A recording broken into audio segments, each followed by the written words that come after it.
Nombre: Lizbeth Zelenichamba Granda. Docente: Carlos Escudero PhD. Segundo ciclo A. Las artes del siglo XVIII en el Ecuador. El arte es en todo momento el reflejo de vida de una sociedad y de las motivaciones que en ella influyen, sin que ello disminuya el valor intrínseco de la manifestación artística, cuando ésta tiene auténtica calidad y su lenguaje formal está encuadrado dentro de los más estrictos cánones plásticos. La escuela quiteña.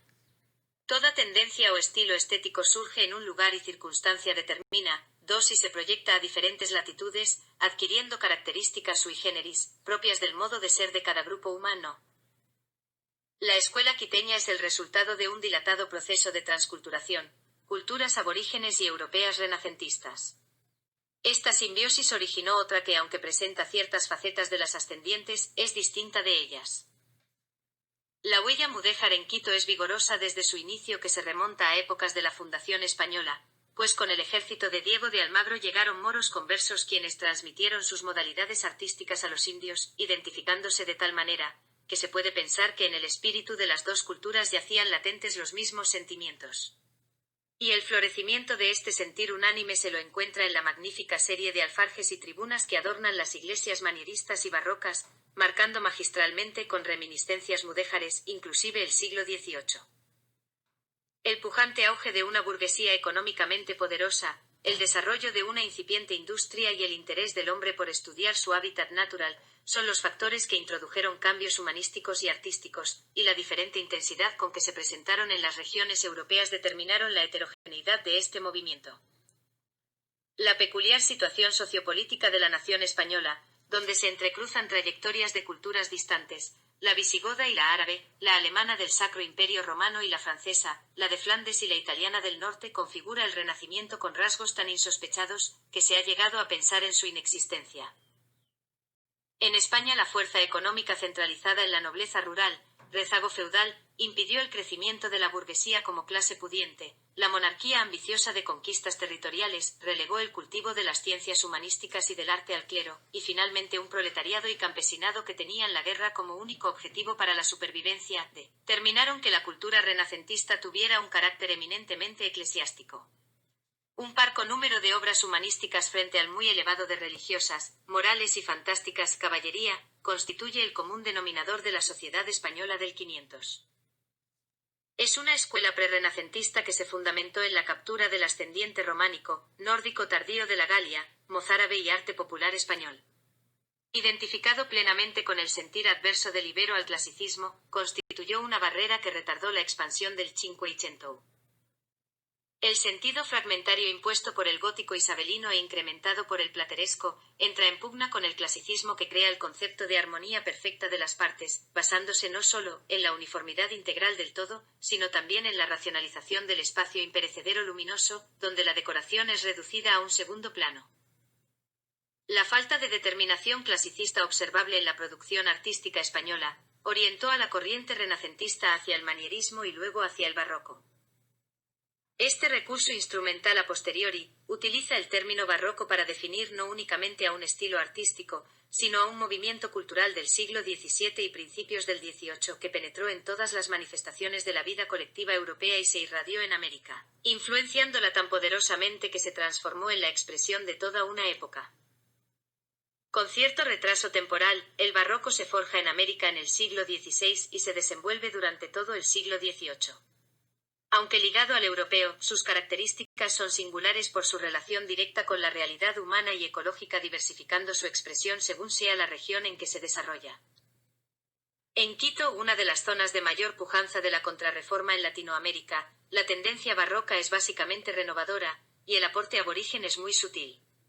Esta peculiar situación está determinada por rezagos de la formalidad indígena y por la persistente impronta manierista, visible en el lenguaje formal del periodo ulterior al barroco. El barroco quiteño es la muestra más fehaciente del sincretismo. Quito encontró en él su primera gran expresión cultural, nacida luego de 150 años de gestación. Constituye, pues, la primera manifestación de la sociedad actual. De esta manera, las obras maestras del barroco, tanto en arquitectura, como en pintura, escultura y artes decorativas mediados del siglo XVII y todo el siglo XVIII, y de un incipiente rococó XIX, brindan una imagen viva de la personalidad colectiva quiteña, fruto de la amalgama racial y cultural de aborígenes y europeos. El paleocristiano es la primera manifestación plástica de la religión de Cristo y, por consiguiente, el origen remoto del arte colonial ecuatoriano traído a estas tierras por el manierismo y el barroco siglos XVI al XVIII. Históricamente su desarrollo abarca dos etapas, la preconstantiniana y la posconstantiniana. Inicialmente la iconografía cristiana tuvo en esencia una finalidad simbólica y decorativa, cuyo verdadero significado está en su doctrina, aun cuando pueda también ser vista bajo el prisma del paganismo.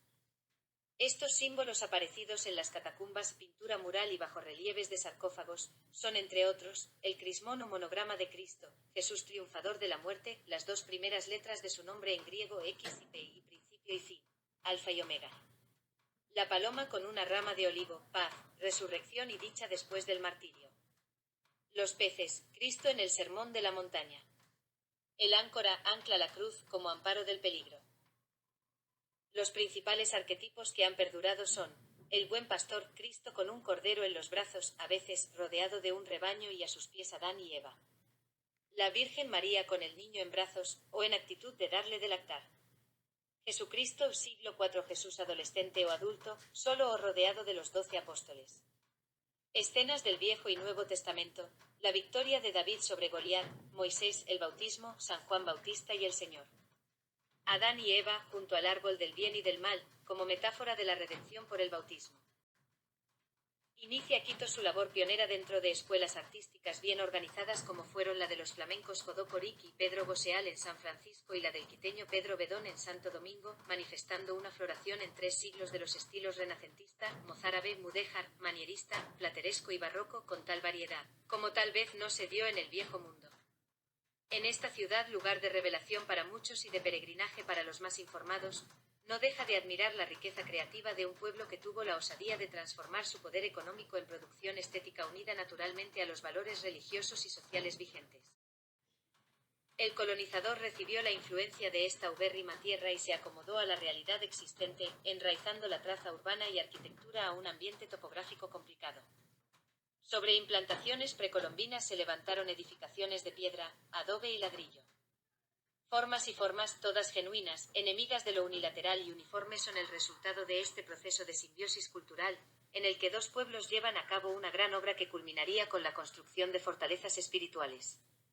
El convento de San Francisco, asentado sobre el Palacio Inca, según lo testifica el muro localizado bajo el corredor norte del claustro principal, ocupa una extensión de 3,5 hectáreas y guarda una colección de obras de arte de sobresaliente factura como la imagen de la Inmaculada Apocalíptica de Bernardo Legarda, firmada, 1734. Santo Domingo con su gran artesonado mudéjar del siglo XVI, el más grande de Latinoamérica, San Agustín con su coquetona arquería de arcos de mayor y menor tensión de influjo hispano-musulmán, la Merced con su pila de roca monolítica fruto de la pericia de canteros anónimos, y el Carmen de la Santísima Trinidad con su Belén precursor del costumbrismo criollo, son, entre otras, muestras invaluables que han hecho de Quito un laboratorio de arte, donde cada uno de sus monumentos constituye un desafío estético dentro de la prodigalidad estilística característica de esta ciudad de alma mestiza, que cual brocado extendido sobre los Andes septentrionales exhibe con orgullo el verdor de los campos que la circundan, y el oro y la plata de sus templos. El patrimonio cultural prevalece en Ecuador, especialmente en Quito, donde se reúne lo mejor que en arte colonial subsiste en el país. Actualmente la ciudad, sujeta a una verdadera fiebre conservacionista, lucha contra el tiempo que inexorablemente intenta borrar las huellas de un pasado rico en matices estéticos, contra la inclemente naturaleza, e inclusive contra la acción del hombre que, fundamentándose en un mal entendido progreso, lo destruye todo. Merece especial mención el Fondo de Salvamento, un municipio, Instituto de Patrimonio y Casa de la Cultura, por haber desplegado una incesante tarea en pro de la salvaguarda de este auténtico santuario del arte que es Quito. Indudablemente que la reversión del deterioro es difícil, sin embargo, el Fonsal se ha multiplicado cubriendo varios frentes. En la iglesia jesuítica el reforzamiento estructural, en Santo Domingo, la torre y la cúpula de la capilla de la Virgen del Rosario, y el arte sanado mudéjar, gracias a varios patrocinios como el de la Fundación José María Vargas, O.P., en La Merced, a través de la Fundación Getty, la catalogación de la biblioteca, entre otras cosas, en San Agustín, su templo. Así también el monasterio del Buen Pastor, antigua Recoleta de la Peña de Francia de los dominicos, y en San Francisco, su atrio, en el que, según explica el arquitecto Alfonso Ortiz, se ha encontrado el empedrado original, aquel al que le faltó una piedra, según la leyenda de Cantuña, y restos de un primitivo taller de orfebrería inca. Pedro Bedón Díaz de Pineda tuvo como escenario para su vida un Quito policromado, rico en pinturas murales. Este ambiente contribuyó en el desarrollo espiritual y creativo de este hombre que aportó en la ornamentación de los cenobios que fundó y habitó. Dominico, nacido en esta ciudad, se destacó en el campo sacerdotal como teólogo erudito, en el artístico como diestro pintor y esforzado tratadista conocedor de los principios fundamentales de la plástica. En el intelectual fue el iniciador del proceso de transculturación, al participar en la política quiteña con una visión vanguardista de la realidad colonial de fines del siglo XVI y principios del XVII, y en el social, fue latente su preocupación por el bienestar del indígena. Bedón, padre de la pintura colonial quiteña, se inició con el artista italiano Bernardo Vitti en la ciudad de Lima, donde vivió de 1577 a 1586. El afán didáctico presente en la plástica de esa época fue desarrollado con ímpetu en la Peña de Francia, donde Bedón demostró su genio innovador como respuesta a una necesidad de expresión acorde con su afán evangelizador, creando obras criollas que lograron emitir un doble mensaje, teológico y estético. Allí en las gradas pintó la imagen de la Virgen del Rosario, conocida como Nuestra Señora de la Escalera por el lugar en el que estuvo ubicada, originando un tipo iconográfico diferente, novedad que en todo caso no significa una invención sin antecedente alguno. La Virgen en el tronco de la planta de vid, Santo Domingo como raíz, y en las ramas emergiendo de los capullos, los santos dominicos Jacinto, Antonio de Florencia, Tomás, Pío V, Vicente Ferrer y Pedro Mártir. Dan fe de su fecunda labor varios murales con escenas místicas pintados en unas cuevas aledañas a la Recoleta. También en los conventos dominicos de Bogotá y Tunja, Colombia, existen valiosas muestras de la pericia de este insigne sacerdote realizadas durante su estadía en el Virreinato de Santa Fe en 1592 a 1595. Pero su tarea artística no se circunscribió exclusivamente a la pintura ni a la renovación de representaciones marianas, como la Virgen del Rosario con San Francisco y Santo Domingo y la difusión del culto de Nuestra Señora de Chiquinquirá, sino que fue un auténtico mecenas que organizó a los artistas en cofradías, capellanías y obradores.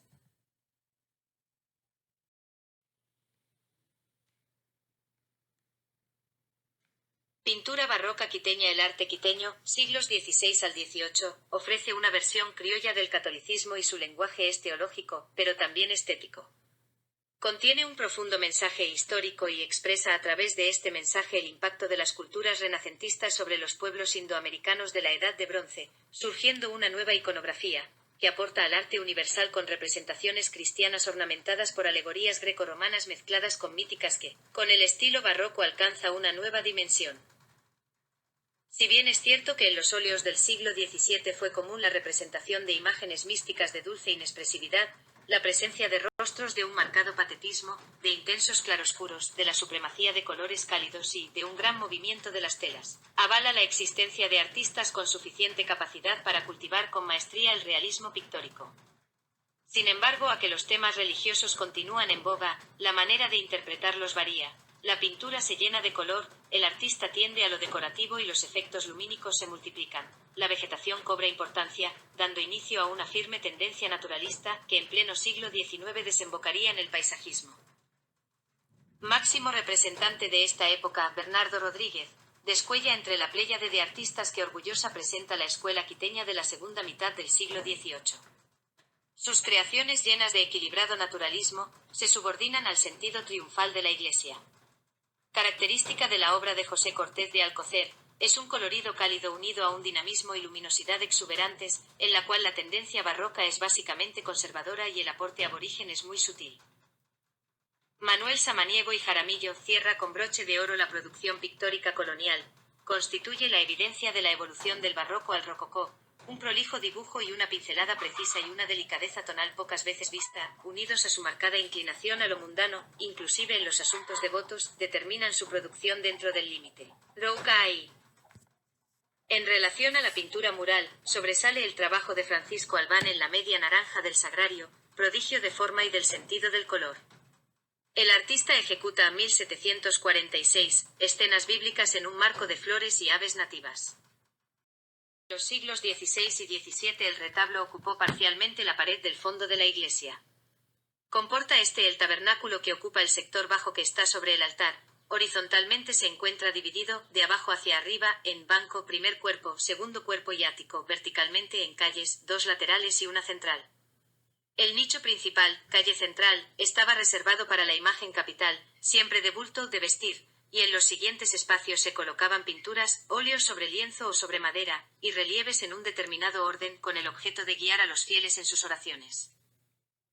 En el siglo XVIII creció e invadió todo un gran sector del fondo de la basílica, especialmente cuando decoraba el presbiterio.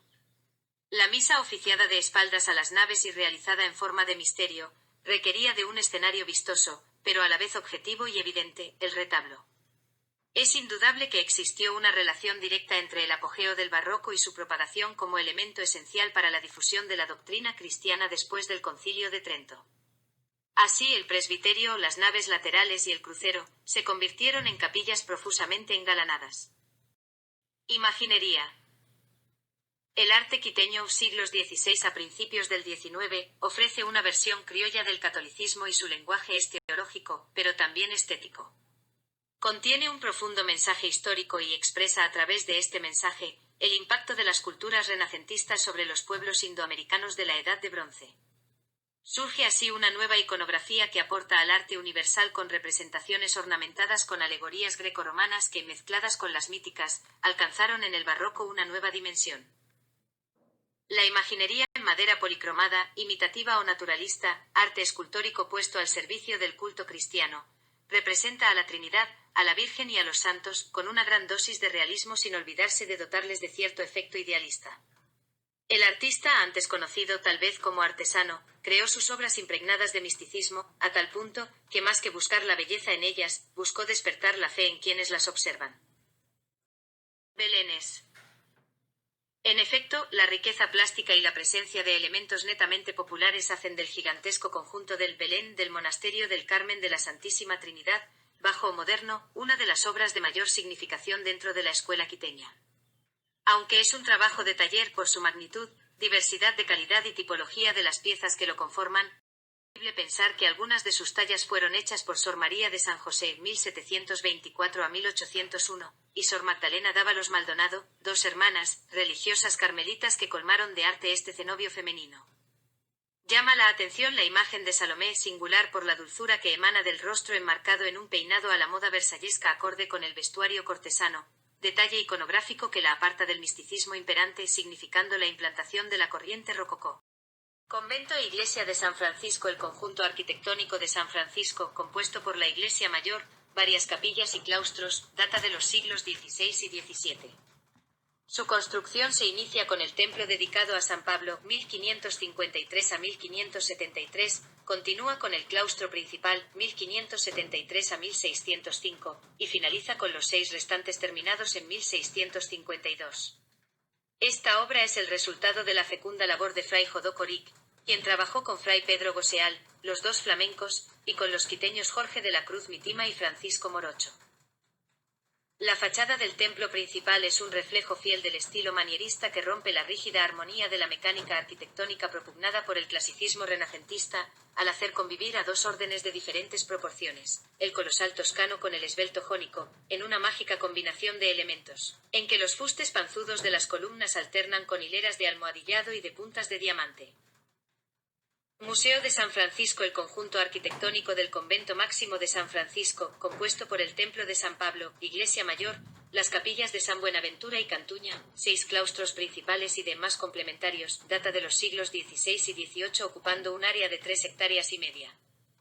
Su acervo cultural, uno de los más importantes de Iberoamérica, conformado por vistosos artesonados, retablos con pan de oro, mamparas, imágenes en madera policromada, óleos en lienzo, mármol, alabastro, madera y latón, pinturas murales, ornamentos religiosos, variedad de taraceas, baúles y sillones fraileros en cuero repujado, y un valioso archivo biblioteca, aglutina una producción histórico-artística de más de 400 años, en la que se han amalgamado la mística y la plástica en un increíble sincretismo.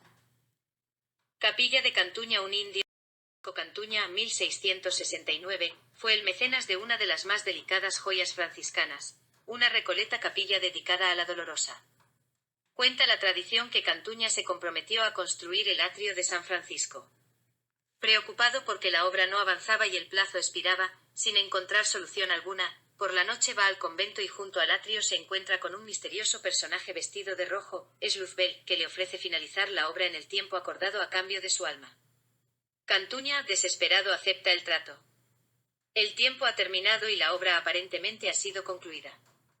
Asustado Cantuña ante las consecuencias de su audacia, examina el trabajo y descubre que falta una piedra. Se ha salvado. Cantuña, en reconocimiento, donó su fortuna para que en su nombre se erigiera una capilla. Leyenda y realidad. Francisco Cantuña fue un indio de estirpe real prohijado por un encomendero español quien le dejó una cuantiosa herencia. Fue sepultado en San Francisco, donde una lápida de piedra recuerda su paso por el mundo. Convento de Santo Domingo 1580 a 1598, obra planificada y ejecutada por el extremeño Francisco Becerra, constructor de importantes obras iberoamericanas, constituye la culminación del proceso que establece la funcionalidad arquitectónica basada en el acondicionamiento para la prédica de la palabra de Dios. La subdivisión de superficies en cuerpos independientes a través de un par de columnas de fuste estriado, que enmarcan el portón y sirven de sostén al entablamento, que se corta para dar paso a tres hornacinas colocadas horizontalmente en la planta alta, caracterizan al frontispicio del templo dominico que, a la usanza manierista, ostenta un frontón que interrumpe su línea inferior, como desafío al sereno equilibrio clásico. La capilla de Nuestra Señora del Rosario al sur del transepto de la iglesia de los dominicos se levanta una joya arquitectónica con alardes urbanísticos. La capilla de Nuestra Señora del Rosario, que forma el Arco de Santo Domingo, puerta de entrada al viejo barrio de la Loma Grande. Ciclopeos arcos de medio punto que culminan en una cúpula ochavada, dan ingreso desde la a esta magnífica muestra de la pericia criolla. Son tres recintos dispuestos en forma ascendente los que conforman este oratorio. El inferior para los fieles, el presbiterio colocado sobre el estribo y arranque norte del arco, y el camarín, 1732, que se levanta sobre la calzada. Dos cúpulas de grandes proporciones, la una sobre la pequeña nave y la otra sobre el recamarín, cubren su curva con ladrillos cuadrangulares vidriados de color verde, y coronan a la vez este arco, auténtico túnel de piedra tallada con contrafuertes cónicos, por donde pasa el tránsito diario a la plazoleta de la Mama Cuchara. Si sobresale el retablo del altar mayor de la iglesia de San Francisco por su magnífica estructura de gran tamaño, el principal de la capilla del Rosario se lleva la prez por su composición lírica encantadora. En efecto, arabescos, volutas y caulícolos calados se integran a los fustes dorados profusamente decorados con hojas y flores, que en secuencia ascendente alcanzan los capiteles corintios.